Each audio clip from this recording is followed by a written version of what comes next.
pero déjenme saludar primero a don Epigmenio Ibarra. Epigmenio, buenas tardes, gracias por darnos este tiempo para platicar sin censura, Epigmenio.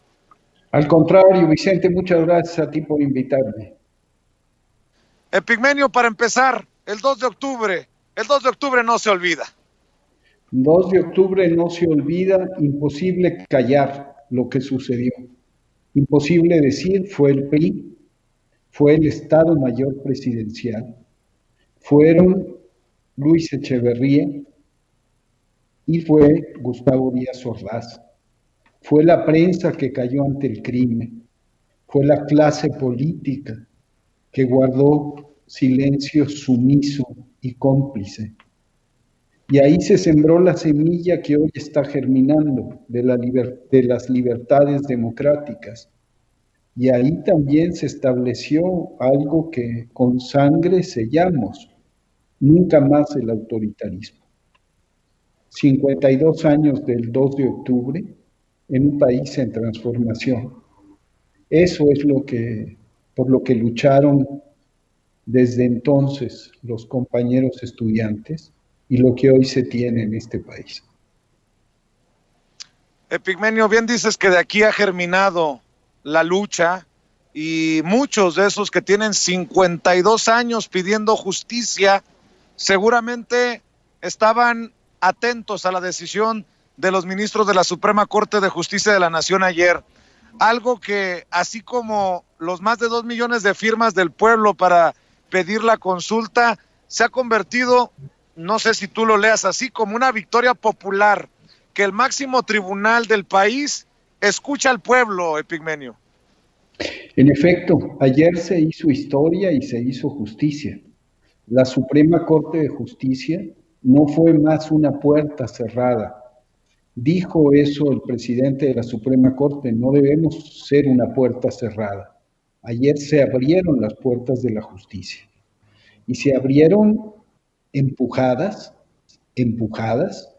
por la voluntad ciudadana expresada en más de 2 millones de firmas.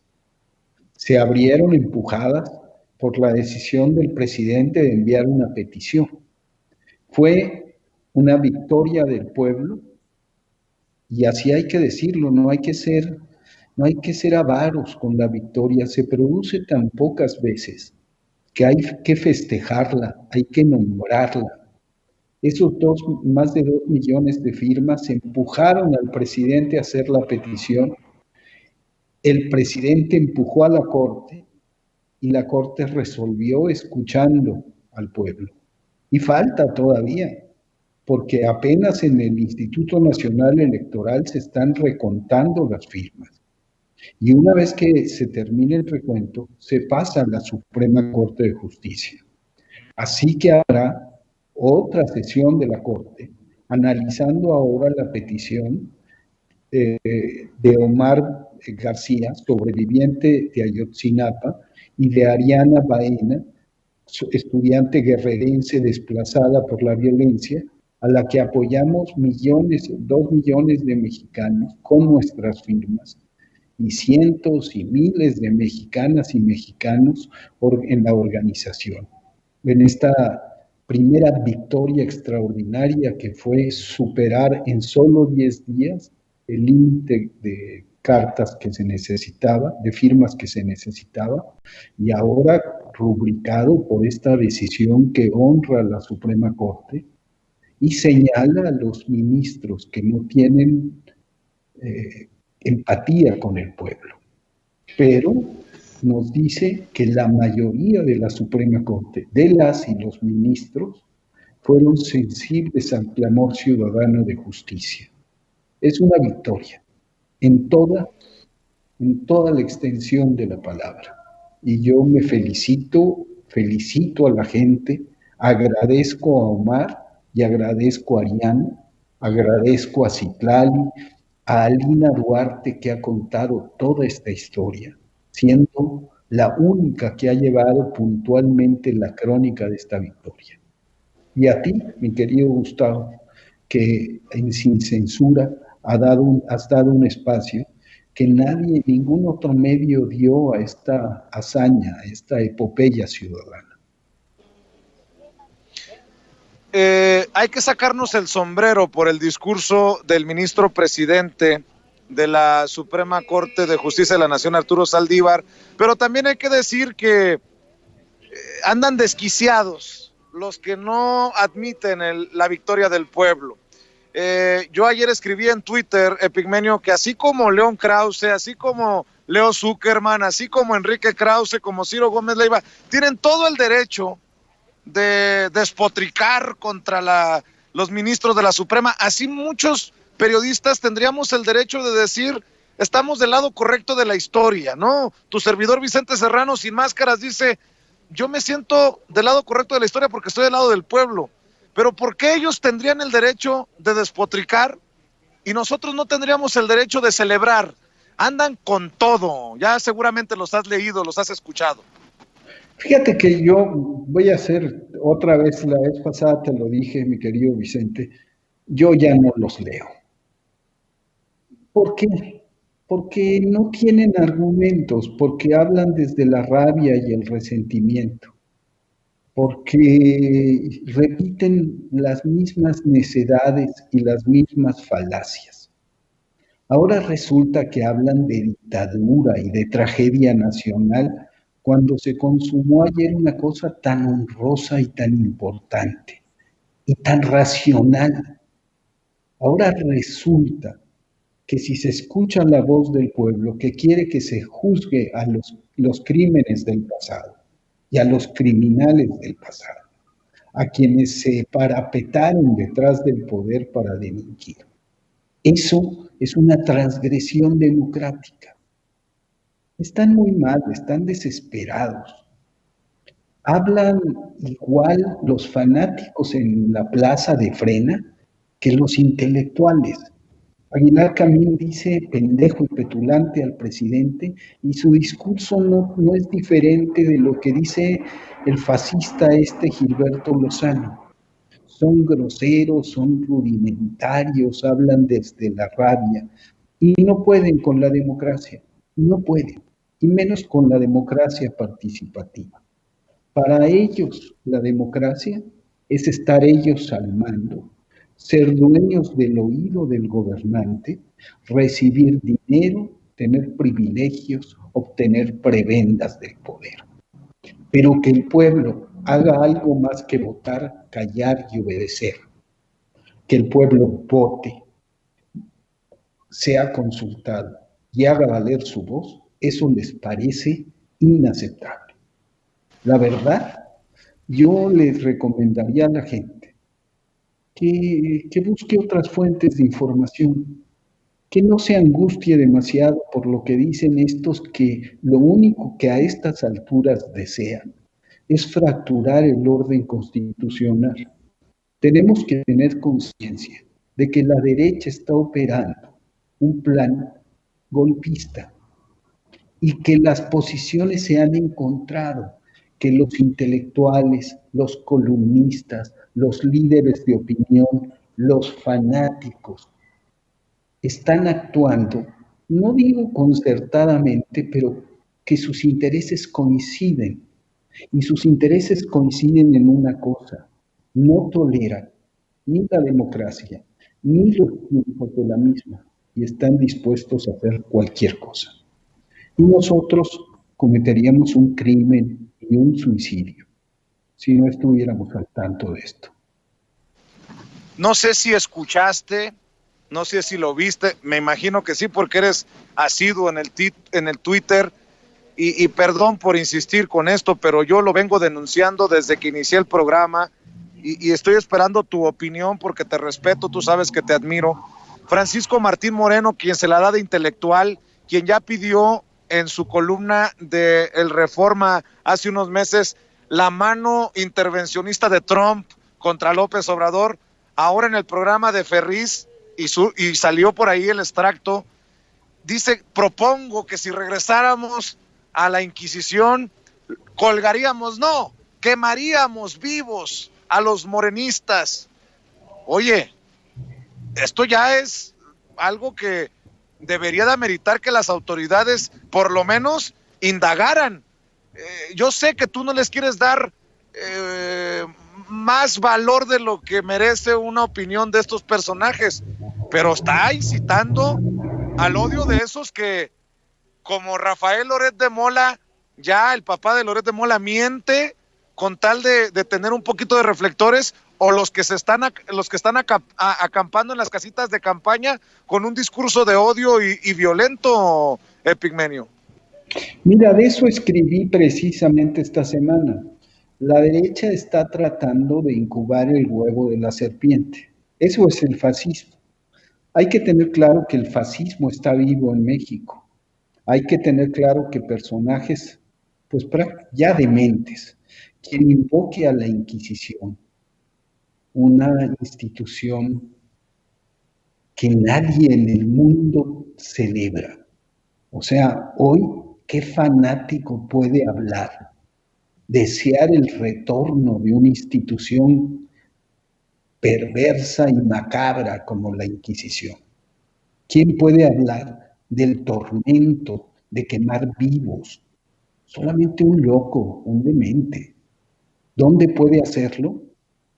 En un programa como el de Ferriz, que es un golpista de esos de tercer nivel, un golpista piramidal, un golpista motivacional, de estos que venden jabón y ese tipo de cosas. La verdad, mi querido Vicente, yo no le concedo a estos locos, por más que ocupen, se vuelvan trending topic, ninguna importancia a su discurso. Es un suicidio político el cometido por este personaje. Invocar a la Inquisición, pretender que regrese, es hacer confesión de parte. Soy fanático, soy fascista, soy loco. Eso dijo el personaje. Como tal hay que tomar sus palabras y creo que la autoridad no tiene que hacer nada, que digan lo que quieran. La gente sabe, la gente juzga, la gente entiende, a la gente no se le engaña. Entonces, me parece extraordinario el clima de libertad. Me molesta que se digan víctimas, pero no hay que hacer nada. Simplemente hay que cambiarle de canal, cambiarle de estación y no comprar el periódico si te molesta o darle la vuelta a la página. La libertad de expresión tiene como contraparte la capacidad de elección de quien lee, de quien ve, de quien escucha. Nosotros, tú, yo, los que trabajamos en comunicación, servimos a la gente y cuando no servimos a la gente y queremos servirnos de la gente tiene derecho a cambiarle, a callarnos, a no leernos, a no vernos, a no escucharnos. Eso es lo que se están ganando estos fanáticos. Cada vez son escuchados por otros fanáticos. Son muy ruidosos, son perversos, pueden ser peligrosos, pero no hay que hacerlos crecer. Y no hay que molestarse ni siquiera. Está bien, que digan lo que quieran, que se disfracen de monjes dominicos y anden por ahí promoviendo el dogma sagrado y la quema de los herejes. Da lo mismo. Oye, Pigmenio, y mientras hay algunos periodistas que dicen que ya el presidente se adueñó, le ordenó a la Suprema Corte de Justicia de la Nación, el presidente anda en otra cosa y hasta se da la oportunidad de reflexionar sobre el tema de Morena. Y esto es importante porque estamos a la vuelta de la esquina de las elecciones. Tanto pueblo para tan pequeña dirigencia. Y estos temas que, si bien el presidente dice, dejo mi investidura presidencial para opinar, pues que son un buen llamado de atención, retomando aquello de que el pueblo manda y al pueblo hay que respetarle, Epigmenio. Mira, mi querido Vicente, hay una cosa real, hay que tomar las cosas como de quien viene. La derecha está muy desesperada. La derecha está acostumbrada a que el presidente era el único poder en el país y a que el presidente era un empleado del capital y un esclavo de los medios, y a que el presidente presionara a los otros poderes que vivían pendientes y sumisos a su voluntad. Eso ya cambió. Aquí la Corte actuó con transparencia, presentaron los argumentos, y yo no veo al presidente presionando a Arturo Saldívar, quien hace no demasiado tiempo denunció cómo fue víctima de presiones de Felipe Calderón. Entonces, alguien me decía, sí, pero presionó a la Corte, pero ¿por qué la va a presionar si son mujeres y hombres sensatos, con una historia, que han tomado decisiones trascendentales, en el caso de Guardería ABC, en el caso de ¿cómo se llama?, de Ayotzinapa? La Corte ha tenido arrebatos y momentos de lucidez extrema, y evidentemente la salida de algunos ministros y la entrada de ministras nuevas cambió la correlación política dentro de la Corte y renovó las corrientes. Tanto que ayer se pudo ganar con 6 votos contra 1, pero que además de las convicciones personales de las y los ministros que votaron a favor, hay que decir que pesó la influencia del pueblo, que quienes firmaron las cartas y realizaron esa proeza, empujaron a los ministros y a las ministras, les dieron fuerza, avalaron su decisión, como les dio fuerza y avaló su decisión la petición del presidente. Aquí no hubo presión, aquí lo que hubo fue convicción por parte de los ministros y de las ministras, y aquí hubo, además, una cosa fundamental. Se abrió el espacio de la democracia representativa y es el pueblo el que manda, el que decide, el que establece cómo ha de ser la ruta que debe seguirse. De aquí en adelante, nadie que se siente en la silla presidencial podrá delinquir impunemente. Nadie. Esa es la realidad. Para cerrar, te pido una reflexión, querido Epigmenio. A pesar de la campaña que yo veo ya en marcha para confundir a la gente, que si la Suprema cambió la pregunta, que está muy rebuscada, que está muy confusa, la gente no se puede confundir y la gente está clara, que va a votar a favor de investigar, de enjuiciar y si amerita mandar a la cárcel a los enemigos del pueblo, a los que se sirvieron con la cuchara grande.